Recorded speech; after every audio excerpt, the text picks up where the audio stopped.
Curly hair can be delicate. Understanding melanin types can help to choose the right lightening strength to protect your curls.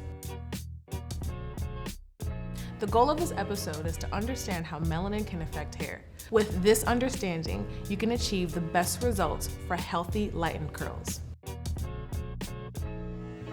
The type and amount of melanin determines the color. Eumelanin gives hair black to brown pigment. Pheomelanin gives hair red to yellow pigment. Mixed melanin has both dark and light pigments. It can get brassy like eumelanin. Now, how this relates to lightener is eumelanin, dark hair, can be used with high lift, bleach, and up to 30 to 40 developer. Mixed melanin, both light and dark hair, is the same as pheomelanin, but might need the same toner as eumelanin to work with any brassiness. What is hair color? Hair color reflects light. Think of a prism. When the light is shown through the prism, it creates a rainbow. Color spectrum includes primary, secondary, and tertiary colors. The primary colors are blue, red, and yellow. These colors are pure because they cannot be created by mixing colors together. The secondary colors are violet, orange, and green. These are created by mixing two primary colors together. Mixing blue and yellow together create green. Equal portions create a mid-green. Tertiary colors are created by combining primary colors and another adjacent secondary color. When you're lightening the hair, you're gonna have undertones that will be exposed. To cancel out those undertones, there are 3 things that are really great to remember: Christmas, sun-kissed, and Lakers. Christmas, green and red; sun-kissed, blue and orange; and Lakers, purple and yellow.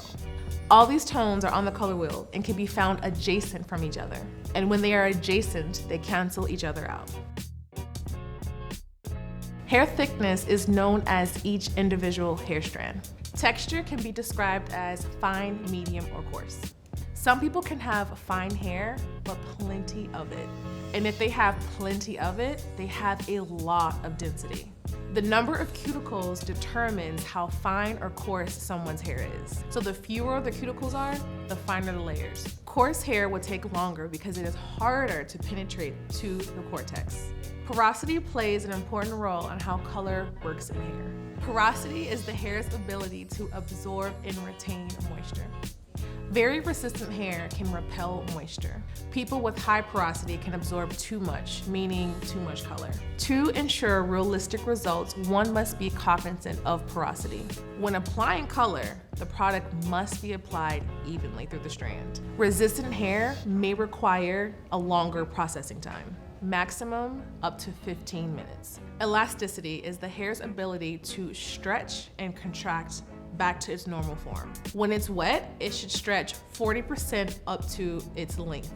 If the hair doesn't contract, similar to a worn out rubber band, then the hair has poor elasticity. And if the hair has poor elasticity, then the chemical service should not be performed. Hair elasticity will change from time to time. Porous hair loses its elasticity over time.